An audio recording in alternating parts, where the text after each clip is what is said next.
एक सवाल है, धर्म और भाग्य क्या सच में किस्मत बदली जा सकती है? और इस सवाल ने सदियों से इंसान को उलझा रखा है। क्या सच में हमारी किस्मत पहले से लिखी हुई है? अगर हाँ, तो फिर मेहनत क्यों? धर्म क्यों? पूजा, तपस्या, नियम, संयम, इन सब का क्या अर्थ? अक्सर हम कहते हैं, मेरे भाग्य में यही लिखा था, किस्मत खराब थी, जो होना था वही हो गया। लेकिन सनातन धर्म इस सोच को पूरी तरह स्वीकार नहीं करता। सनातन बहुत गहराई से कहता है, भाग्य है, लेकिन भाग्य अंतिम सत्य नहीं है। भाग्य कोई पत्थर की लकीर नहीं है। भाग्य एक बहती हुई धारा है, और उस धारा की दिशा आपके कर्म तय करते हैं। अगर भाग्य ही सब कुछ होता, तो इंसान और पत्थर में कोई फर्क नहीं होता। लेकिन फर्क है, क्योंकि इंसान के पास चयन है। सनातन कहता है, तुम्हारे साथ क्या होगा, यह पूरी तरह तुम्हारे हाथ में नहीं है, लेकिन तुम्हारे साथ जो हो रहा है, उसके साथ तुम क्या करोगे, यह पूरी तरह तुम्हारे हाथ में है। और यही अंतर धर्म और भाग्य को जोड़ता है। अक्सर लोग भाग्य को दोष देते हैं, लेकिन अपने कर्मों को देखने से डरते हैं, क्योंकि कर्म देखना जिम्मेदारी मांगता है। भाग्य को दोष देना आसान है, लेकिन कर्म सुधारना कठिन। सनातन धर्म साफ कहता है, भाग्य तुम्हें परिस्थिति देता है, धर्म तुम्हें दिशा देता है। अब जरा शास्त्रों को देखिए। भगवद गीता में श्री कृष्ण अर्जुन से कहते हैं, कर्म किए जा, फल की चिंता मत कर। अगर सब कुछ भाग्य से तय होता, तो कृष्ण अर्जुन को यह क्यों कहते? वे यह क्यों नहीं कहते, जो लिखा है वही होगा, बैठ जाओ? क्योंकि सनातन यह मानता है कि भाग्य का निर्माण हर क्षण हो रहा है। आप आज जो सोचते हैं, वही कल का निर्णय बनता है। आज जो निर्णय लेते हैं, वही कल का कर्म बनता है। और आज जो कर्म करते हैं, वही आने वाला भाग्य बनता है। इसलिए भाग्य बीते हुए कर्मों का परिणाम है, और भविष्य के कर्मों की तैयारी। राम जी को ही देखिए। राम जी का वनवास भाग्य था, लेकिन वनवास को स्वीकार करना, मुस्कुराकर सहन करना, मर्यादा में रहना, यह धर्म था। अगर राम जी चाहते, तो शक्ति के बल पर राज्य रोक सकते थे, लेकिन उन्होंने धर्म चुना, और यही धर्म आज उन्हें मर्यादा पुरुषोत्तम बनाता है।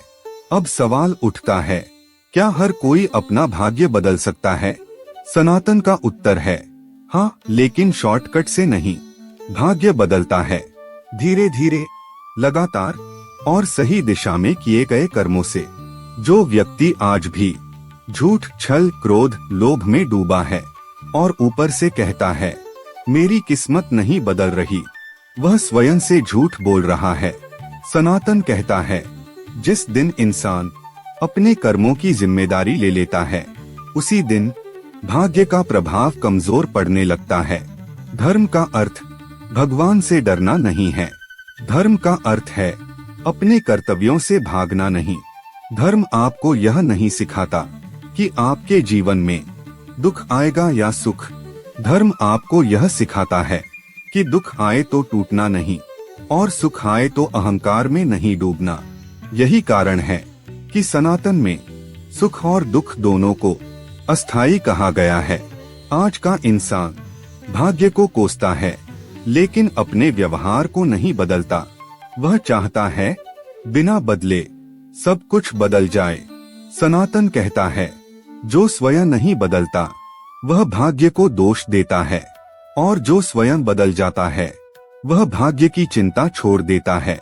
महाभारत में देखिए, दुर्योधन बार बार कहता है, मेरे साथ अन्याय हो रहा है, लेकिन वह यह नहीं देखता कि उसके कर्म क्या हैं।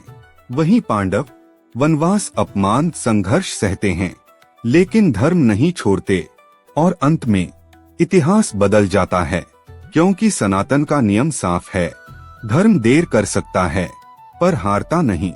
भाग्य कभी कभी धर्म की परीक्षा लेता है, लेकिन धर्म कभी भाग्य से हार नहीं मानता। अगर भाग्य ही सब कुछ होता, तो तपस्या, साधना, ज्ञान और संयम का कोई अर्थ नहीं होता। लेकिन सनातन में इन सब का महत्व है, क्योंकि ये कर्म को शुद्ध करते हैं और शुद्ध कर्म भाग्य की दिशा बदल देता है। इसलिए कहा गया है, जैसा कर्म वैसा भाग्य। आज अगर जीवन में अंधकार है तो इसका अर्थ यह नहीं कि प्रकाश नहीं आएगा। इसका अर्थ सिर्फ यह है कि अभी कर्म पूरे नहीं हुए हैं।